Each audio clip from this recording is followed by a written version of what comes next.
السلام علیکم ورحمۃ اللہ تعالی وبرکاتہ۔ نمبر 1، اسلامی تاریخ۔ 21 جمادی الاولیٰ۔ قریش اور یہود نے مدینہ منورہ اور مکہ مکرمہ کے درمیان تمام قبائل کو مسلمانوں کے خلاف دل کھول کر بھڑکایا، جس کے نتیجے میں بہت سے قبائل مسلمانوں پر حملہ کرنے کی تیاری میں مصروف ہو گئے۔ جمادی الاولیٰ سن 4 ہجری میں قبیلہ غطفان کی شاخ بنو محارب اور بنو ثعلبہ نے مدینہ پر حملہ کرنے کے لیے ایک مشترک لشکر تیار کیا۔ جب رسول اللہ صلی اللہ علیہ وآلہ وسلم کو اس کی اطلاع ملی تو 400 جانثار صحابہ کا لشکر لے کر مقابلے کے لیے نکلے۔ اس غزوے میں صحابہ اکرام کے پاس سواریاں بہت کم تھیں۔ پیدل چلنے سے زخمی ہونے کے سبب پیروں پر پٹیاں باندھنی پڑی، اس لیے اس کا نام ذات الرقاع یعنی پٹیوں والا غزوہ پڑ گیا۔ حضور صلی اللہ علیہ وآلہ وسلم نے ایک پہاڑ کے دامن میں قیام فرمایا۔ دشمن کی فوج مسلمانوں کی قوت اور طاقت کو دیکھ کر بھاگ گئی۔ آپ صلی اللہ علیہ وآلہ وسلم اور صحابہ کرام بغیر لڑے مال غنیمت کے ساتھ مدینہ منورہ واپس آ گئے۔ نمبر 2، اللہ کی قدرت۔ اللہ تعالیٰ نے انسان میں جہاں قوت حافظہ رکھی ہے، وہیں نسیان اور بھولنے کا مادہ بھی رکھا ہے۔ یہ بھول اور نسیان بھی اللہ کی بہت بڑی نعمت ہے اور اللہ کی بڑی حکمت اس میں پوشیدہ ہے۔ اگر انسان میں بھولنے کا مادہ نہ ہوتا تو وہ ہر وقت رنج و غم اور ٹینشن میں رہتا، بڑے بڑے حوادث وقتی طور پر بڑا پریشان ہوتا، پھر اللہ تعالیٰ بھلا دیتے ہیں تو ان کو سکون ملتا ہے۔ سوچئے تو صحیح وہ کتنی بڑی قدرت والا اور حکمتوں والا ہے، اور وہ کون ہے؟ آپ لوگ ضرور کمنٹ میں بتائیں۔ نمبر 3، ایک فرض کے بارے میں سچی گواہی دینا۔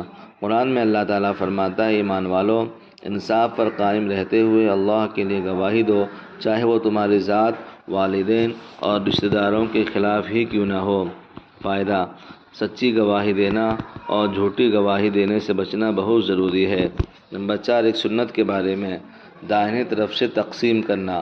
حضرت انس رضی اللہ عنہ بیان فرماتے ہیں کہ رسول اللہ صلی اللہ علیہ وسلم کی خدمت میں پانی ملا ہوا دودھ پیش کیا گیا۔ آپ صلی اللہ علیہ وسلم کی دائیں طرف ایک دیہاتی تھا اور بائیں طرف حضرت ابوبکر رضی اللہ تعالیٰ عنہ تھے۔ آپ صلی اللہ علیہ وسلم نے اس دودھ کو پی کر بچا ہوا اس دیہاتی کو پہلے دیتے ہوئے فرمایا، دائیں طرف والا زیادہ حقدار ہے۔ نمبر 5، ایک اہم عمل کی فضیلت۔ رسول اللہ صلی اللہ علیہ وآلہ وسلم نے فرمایا، جو شخص سبحان اللہ والحمد للہ ولا الہ الا اللہ واللہ اکبر پڑھتا ہے تو ان میں سے ہر ایک کلمے کے بدلے اس کے لیے جنت میں ایک درخت لگا دیا جاتا ہے۔ نمبر 6، گناہ کے بارے میں قرآن شریف بھلا دینا۔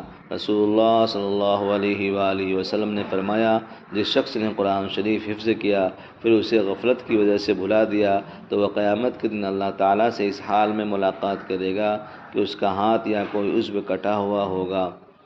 نمبر 7، دنیا کے بارے میں رسول اللہ صلی اللہ علیہ وسلم نے فرمایا، اپنے دلوں کو دنیا کی یاد میں مشغول نہ کرو۔ نمبر 8، آخرت کے بارے میں قرآن میں اللہ تعالیٰ فرماتا ہے، بے شک اللہ سے ڈرنے والوں کے لیے کامیابی ہے، ان کے لیے باغات انگور، ہم عمر نوجوان عورتیں ہوں گی اور چھلکتے ہوئے شراب کے جام ہوں گے۔ نمبر 9، طب نبوی سے علاج، صدقہ سے علاج۔ رسول اللہ صلی اللہ علیہ وسلم نے فرمایا، صدقہ سے اپنے مریضوں کا علاج کیا کرو، کیونکہ صدقہ بیماریوں اور پیش آنے والی مصیبتوں کو دور کرتا ہے۔ نمبر 10، قرآن کی نصیحت۔ قرآن میں اللہ تعالیٰ فرماتا ہے، تم اپنے رب کی طرف متوجہ ہو جاؤ اور گناہوں سے توبہ کر لو اور اس کی فرما برداری، اس کا حکم مانو، اس سے پہلے کہ تمہارے گناہوں کا وبال تمہیں آ پکڑے اور پھر کوئی تمہاری مدد نہ کر سکے۔ اللہ تعالیٰ ہم سب کو عمل کی توفیق عطا فرمائے۔ آپ تمام بھائی بہنوں سے گزارش ہے کہ روزانہ یہ 5 منٹ کا مدرسہ پورا ضرور سنا کریں اور اپنے گھر میں بھی سنایا کریں۔ جزاک اللہ۔